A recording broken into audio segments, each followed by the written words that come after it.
ఇలాంటి తప్పుడు ప్రచారాలు చంద్రబాబు నాయుడు గారికి కొత్త ఏమీ కానే కాదు. ఇలా రొటీన్గా ఈ మనిషి అబద్ధాలు చెప్పడము, రొటీన్గా ఈ మాదిరిగా తప్పుడు ప్రచారాలు చేసుకోవడము అలవాటే, పరిపాటే ఆయనకి. మీకు ఉండే ఉంటుంది. చంద్రబాబు నాయుడు గారి అబద్ధాలు ఏ స్థాయిలో ఉంటాయనంటే, డావోస్కి వెళ్ళినప్పుడు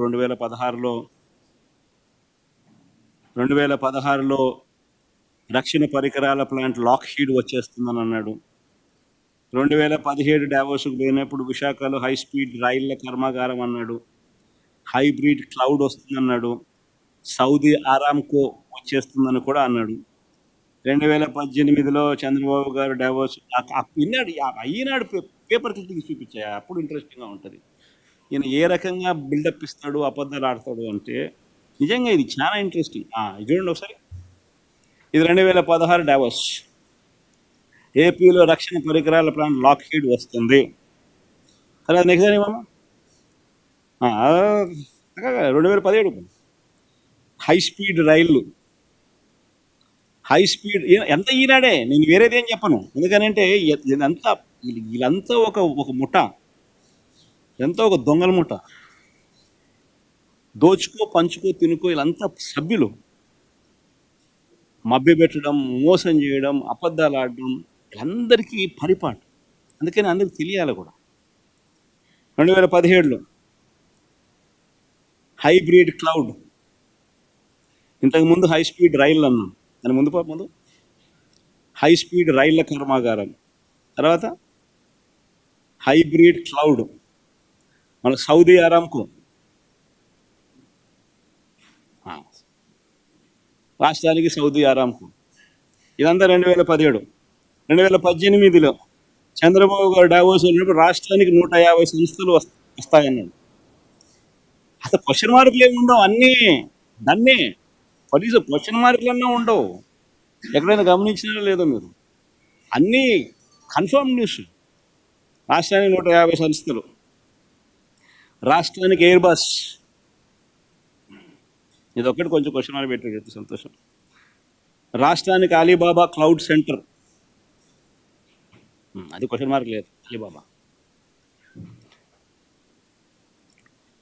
2019లో జనవరిలో కూడా మొన్న పోయాడు, ఎన్నికలు అయిపోక మునుపు.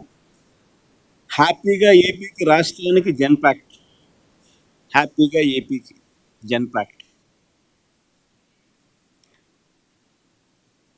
ఇది ఈ మాదిరిగా బిల్డప్ ఇవ్వడం చంద్రబాబు నాయుడుకి ఏమాత్రం కొత్తగా. అబద్ధాలు చెప్పడం, మోసం చేయడం. అసలు నాకు ఆశ్చర్యం, ఒకసారి మీ అందరికీ కూడా తెలియాల, మనందరికీ పిల్లలు ఉండరు. మన పిల్లలకు మనం ఏం చెప్తాం? అబద్ధాలు ఆడకూడదు, మోసం చేయకూడదు,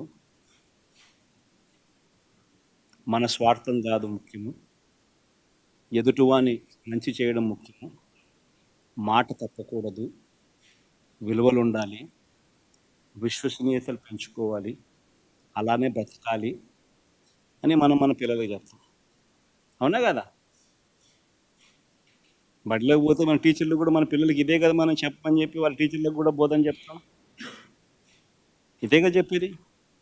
ఒక చంద్రబాబు నాయుడు అనే వ్యక్తి ఒక్కడు మాత్రమే తన కొడుకు దగ్గర నుంచి మొదలు పెడితే తన పార్టీలో ఉన్న ఎవరికైనా కూడా, చిన్న నాయకుల దగ్గర నుంచి పెద్ద నాయకుల దాకా చెప్పే తీరి, అబద్ధాలు చెప్పు, మోసం చేయి, మన స్వార్థమే ముఖ్యం, మన అవసరమే ముఖ్యం, మన స్వార్థం కోసం మనం ఏం చేసినా తప్పలేదు, ఏం మోసం చేసినా తప్పలేదు, అది ఇంకా ఒక ఘనకార్యం అని చెప్పి నేర్పించే వ్యక్తి ఎవరైనా ఉన్నాడు ఈ ప్రపంచంలో అంటే చంద్రబాబు ఒకడే. వెన్నుపోట్లు పొడిచినా తప్పలేదు, సొంత మామనైనా పొడిచినా తప్పేం కాదు. ఎప్పుడైనా ఏ విషయంలో అయినా ఎప్పుడైనా మాట మార్చేసేయచ్చు. ఇవన్నీ చంద్రబాబు నాయుడు నేర్పిస్తాడు. ఇవన్నీ కనిపిస్తూ ఉన్నాయి ఈరోజు మన రాష్ట్ర ప్రజలకు అందరికీ కూడా. ఈరోజు మొట్టమొదటిసారిగా రాష్ట్రానికి సంబంధించిన పరిస్థితి ఎలా ఉంది అని అంటే చంద్రబాబు నాయుడు గారు అనే వ్యక్తి మీద ఎంత నమ్మకం సన్నగిల్లిందంటే ఈ పెద్ద మనిషి డావోస్కి పోతే కనీసం ఒక్క ఎంఓయు కూడా జరగలేదు అని అంటే కనీసం ఒక్క ఎంఓయు కూడా చేసుకోలేకపోయాడు అని అంటే రాష్ట్రానికి సంబంధించిన పలుకుబడి చంద్రబాబు నాయుడు గారి మీద ఉన్న అభిప్రాయం ఎలాంటిది అని చెప్పి చెప్పడానికి ఇది నిదర్శనం. పెట్టుబడి పెడతామని జిందాల్ లాంటి సంస్థ వస్తే ఎవరైనా రెడ్ కార్పెట్ వేసి వెల్కమ్ చేస్తారు. ఈయనేం చేసినాడు? వాళ్ళపై కేసులు పెట్టి వాళ్ళ రెప్యుటేషన్ను నాశనం చేసి వాళ్ళని భయపెట్టి వాళ్ళని వెళ్ళగొట్టినాడు. ఇదే చంద్రబాబు సమక్షంలో వాళ్ళు మహారాష్ట్రతో ఎంఓయూ చేస్తారు జిందాల్ వాళ్ళు. డావోస్లోనే, అక్కడ వేరే చోట కూడా కాదు. మన హయాంలో మన మోడీ గారి చేత చంద్రబాబు నాయుడు గారు ఏదో మీటింగ్ పెట్టించారు. అవన్నీ మన హయాంలో జరిగినట్టు. ఆ ఎన్టీపీసీ, ఆ బీపీసీఎల్ ప్రాజెక్టులు అన్నీ మన హయాంలో జరిగినట్టు. మళ్ళీ ఈయన ఏదో కొత్తగా సాధించినట్టు తెచ్చినట్టు మళ్ళీ బిల్డప్. పోనీ అవకాశం ఉన్న చోట, ఇప్పుడు ఈ మనిషి వల్లనే కదా ఆక్సిజన్ కేంద్ర ప్రభుత్వానికి వస్తుంది. పోనీ అవకాశం ఉన్న చోట చంద్రబాబు ఏదైనా ప్రభావం చూపుతున్నారా? అదైనా ఆలోచన చేద్దాం ఒకసారి. ఇటీవల కేంద్ర బడ్జెట్ చూస్తే రాష్ట్రానికి ప్రత్యేకంగా వచ్చింది ఏమీ లేదు. 12 మంది ఎంపీలు ఉన్న బీహార్లో జేడీయూ పార్టీ వాళ్ళు ఏమేమి సంపాదించుకున్నారు? బీహార్కు మకానా బోర్డు, బీహార్కు national institute of food technology, బీహార్కు కోసి వెస్టర్న్ కెనాల్ ఆర్థిక సహాయం, ఒక ఎయిర్పోర్ట్, గ్రీన్ఫీల్డ్ ఎయిర్పోర్ట్, ఒక ఎయిర్పోర్ట్ డెవలప్మెంట్, బ్రౌన్ఫీల్డ్ ఎయిర్పోర్ట్, మరో 4 కొత్త ఎయిర్పోర్ట్ల నిర్మాణం, పాట్నా ఐఐటి ఆధునీకరణ, ఇలాంటి ప్రాజెక్టులన్నీ ఈ రాష్ట్రానికి వచ్చాయి. మరి చంద్రబాబు నాయుడు గారు ఏం సాధించినారు? సాధించకపోగా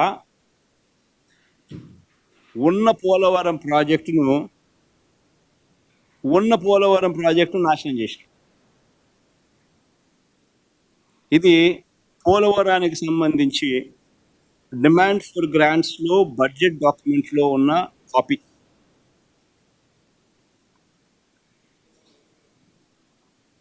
పోలవరం ప్రాజెక్టును and balance central grant for the project limited to 12,157 crores కానీ ఫుల్ స్టాప్ పెట్టింది. Revised cost for completion of the Polavaram irrigation project with water storage up to 41.15 meters. Provision is for construction of a dam and canal system for accruing the envisaged benefit of development of new ICAT, stabilization of existing ICAT, providing drinking water facilities to village and district of Andhra Pradesh. The proposal is for revised cost of 30,436 crores for completion of Polavaram irrigation project with water storage up to 41.15 meters and 45.72 ఎగిరిపోయింది. Minimum drawdown level and balance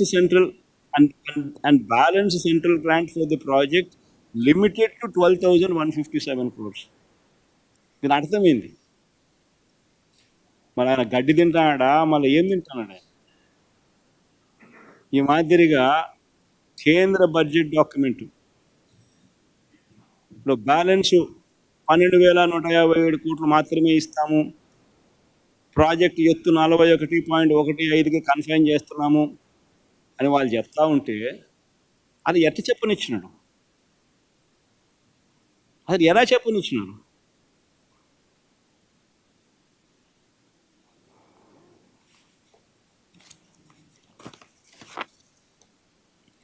మరి ఇది విధ్వంసం కాదని అడుగుతా ఉన్నా.